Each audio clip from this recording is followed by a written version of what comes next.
dédié pour la réfoua rapide et totale de Yosef ben Victoria, Bezrat Hashem. Chers amis, je vous parle de Jérusalem, on est la veille de Rosh Chodesh Iyar. Il y a 2 semaines, un peu moins, c'était le soir de Pessah, tout le monde attendait la Géoula, on est très déçus. Mais j'ai une très bonne nouvelle à vous annoncer à la fin du cours. Auparavant, je vais un peu essayer d'analyser avec vous qu'est-ce qui se passe. On comprend que nous vivons des moments grandioses, difficiles mais grandioses. Cette vague antisémite qu'il y a dans le monde contre nous, les facs, des manifs là-bas dans toutes les facs, Sciences Po, Sorbonne, 200 facs en Amérique, la Cour pénale internationale qui veut faire un mandat d'arrêt contre Benjamin Netanyahu pour crime de guerre, c'est complètement anormal. On n'a jamais vu une chose pareille. Ils ne veulent pas faire un mandat d'arrêt contre Poutine, qui lui a quand même tué 1 demi-million d'Ukrainiens. Et puis, Poutine, il n'a pas été attaqué, nous on a été attaqués, on a violé nos filles, il y a des mutilations. Lui, il est venu, et c'est lui, il a certainement eu beaucoup de viols là-bas en Ukraine, tout ça. On n'en parle pas. Nous, on ne viole personne. Mais néanmoins, on voit la haine des peuples contre nous tout à fait anormale, tout à fait anormale. Je ne me souviens pas, je ne suis plus si jeune que ça, de ma vie d'avoir vu une vague antisémite, pas antisioniste, antisémite. C'est aussi nouveau. Maintenant, il crie contre Israël, là, il crie contre les Juifs, d'accord, dans les facs, etc. Je ne me souviens pas d'une chose aussi grande, aussi universelle de ma vie, et ce peut, depuis la Seconde Guerre mondiale, et peut-être, je ne sais même pas, peut-être avant. La Seconde Guerre mondiale, c'était dans les pays nazis et les satellites. Mais là, c'est international, c'est complètement fou, complètement fou.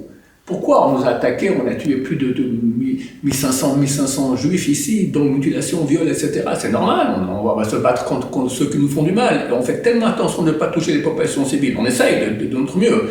C'est pas eux-mêmes qui empêchent cela. Comment ça se fait?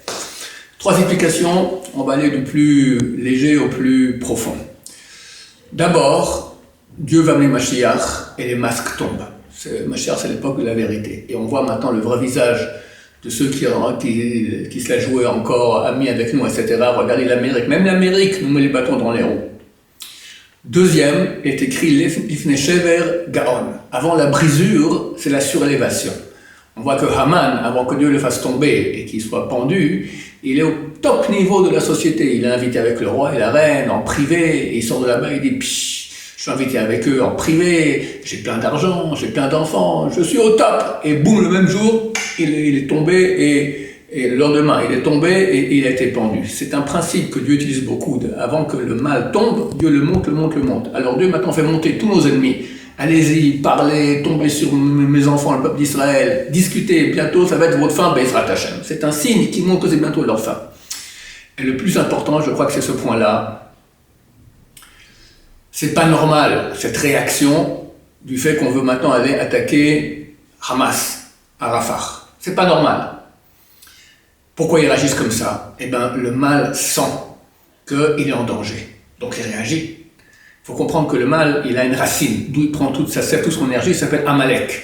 C'est clair que Hamas c'est Amalek, peut-être aussi Hezbollah et l'Iran, mais ceux qui nous font le plus de mal actuellement, la tête de lance de Amalek, c'est Hamas, avec Sinwar, etc.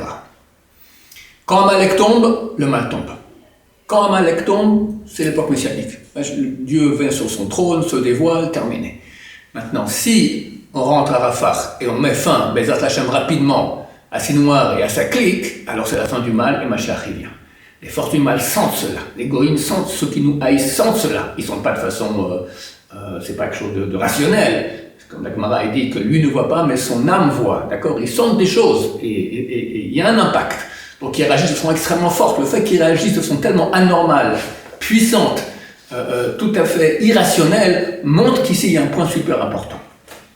Maintenant, ma bonne nouvelle, c'est que on m'a parlé d'un Tikkun Zohar. Tikkun Zohar, c'est une partie du Zohar. Donc, Rabbi Shimon Bar Yochai, on sait bientôt la Yula Bezrat Hashem, a écrit le Zohar. Puis après, il a écrit encore 70 Tikkunim, 70 explications basées sur une permutation du mot Bereshit.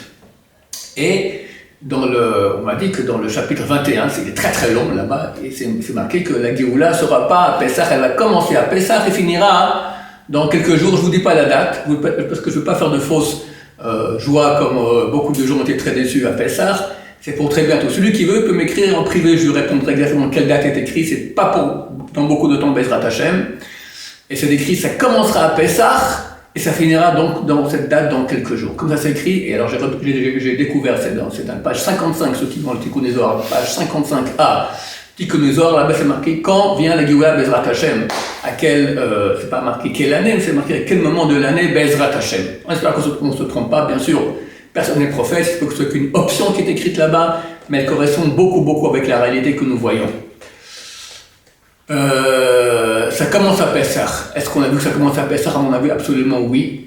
On a vu une lumière divine de protection, d'aide du peuple d'Israël tout à fait anormale. Cette attaque des 330 et quelques missiles d'Iran qui n'a fait aucun mort parmi nos rangs, c'est extraordinaire. Il y a une vidéo qui a beaucoup circulé en Israël, je vous en parle parce que je ne sais pas si en France les gens l'ont vu. On voit un général de l'armée de l'air, complètement chauve, complètement non religieux, qui dit qu'on a vu là la main de Dieu. Et il dit, mais les Iraniens et les Saoudiens eux aussi croient en Dieu. Mais il dit, là nous avons vu la main du Dieu d'Abraham, Yitzhak et Yaakov. C'est un non-religieux qui parle, un type de l'armée, je vous dis, complètement rasé, d'accord, c'est complètement anormal. On a vu la main de Dieu. C'est vraiment un grand début de Géoula Bezrat Hashem, qui finira très bientôt dans la joie. Alors il faut tenir bon Bezrat Hashem, il n'y a pas encore longtemps. Je rappelle ceux qui veulent savoir la date qui est écrite dans le Tikkun Zohar, qui m'écrit, je réponds tout de suite, Bezrat Hashem.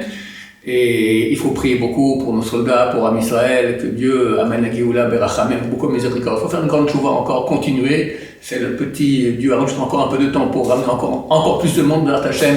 Tout ce climat de guerre, d'incertitude, vers quoi on va, etc. Ça fait que beaucoup de gens reviennent. Des gens m'ont dit qui vivent parmi beaucoup de non-religieux, disent que même les non-religieux commencent à dire que seulement Dieu peut nous sauver. C'est également ce que Dieu veut. Dieu veut maintenant que tout le monde se rapproche de lui et comprenne que Hachem peut nous sauver. Quand on le dira, on pensera, on vivra la Géoula très bientôt, Bezrat Hashem, Berachamim, Amen, Amen.